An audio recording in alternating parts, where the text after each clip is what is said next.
To another interesting tutorial about Google Ads tips and tricks. And in this video, I will show you how to simply accept an invitation for advertiser roles in Google Ad account. Let me show you how.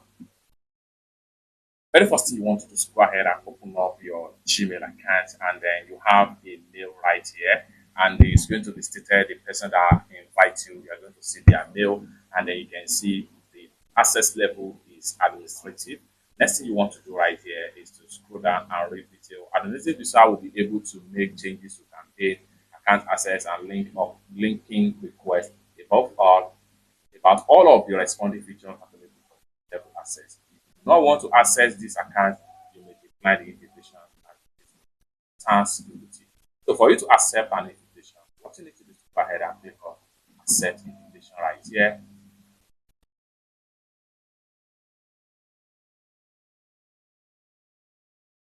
And it's going to redirect you right here. Hello and welcome to Google Ad.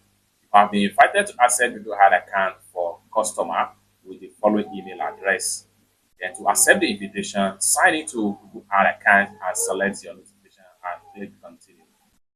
Yes, and send me performance tips promotion offer if you would like. Then from here, simply hit on continue and then continue the process from your Google Ad account notification. It's that simple. For more useful tutorial like this about Google Ads topic, consider to subscribe. Thank you so much for watching and I hope to see you in my next video.